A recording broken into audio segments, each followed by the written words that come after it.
Welcome to the Technology in the 21st Century Classroom. And this is just a little overview from our discussion and presentation from the last class that we had. And these are just some of the different Web 2.0 internet resources that can be used in the classroom. We spent quite a considerable amount of time talking about what was your digital citizenship. And most of us came to the conclusion that we were all digital immigrants. Your students are digital natives because they're very much involved in the digital technology. This is a picture and a little graphic of the individual who's responsible for these terms. His name is Mark Prensky, and wrote an article about how the kids now, as we enter the 21st century, have changed in their learning patterns, and as educators, we need to make the change as well to try to help these kids learn with their digital ways. His name was Mark Prensky, and I did put this article on Google Documents, and I think I invited everyone if they want to take a look at it and read it. Here's a picture of a digital immigrant and a digital native. Very, very common. I've seen this so many times. Anyway, but this, I think we all can relate to this picture.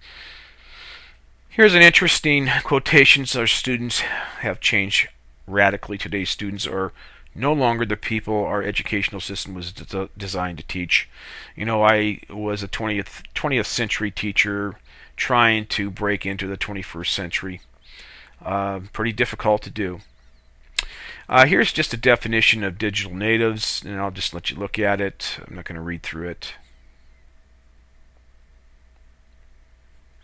Then we broke it down into the different generations. Generation Y, Generation Z. Here's a definition of digital immigrants, which most of us are digital immigrants.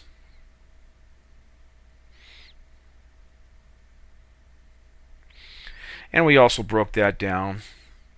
Baby boomers, I'm a baby boomer, and what was called Generation X.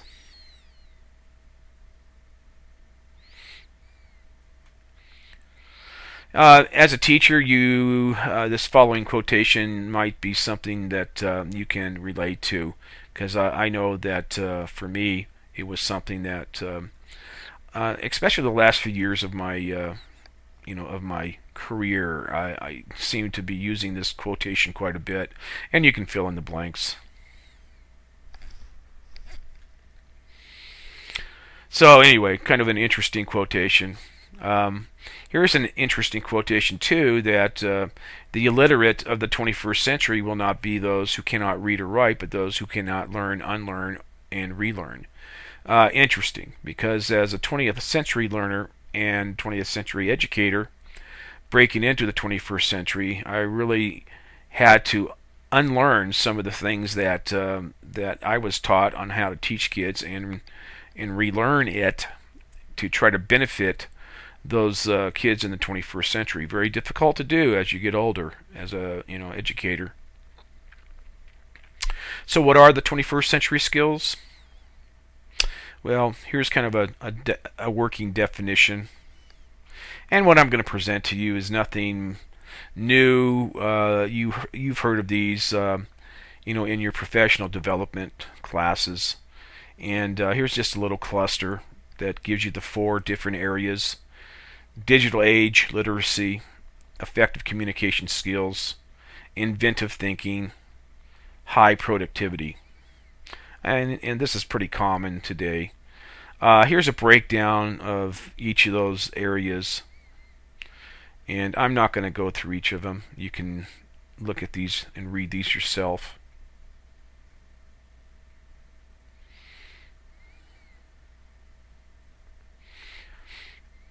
And here's the second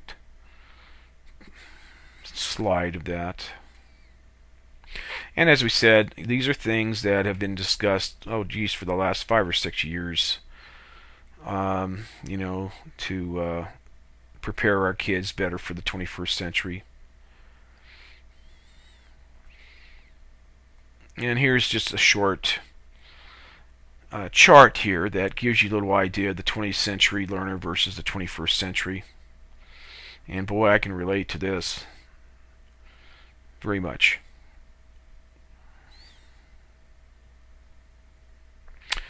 Here's just an overview graphic. Here's once again the new skills for the new age. Learn. And create.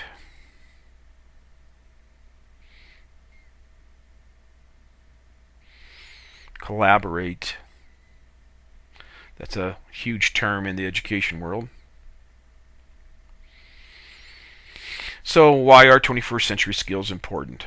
Well, I think that's a pretty simple question to answer.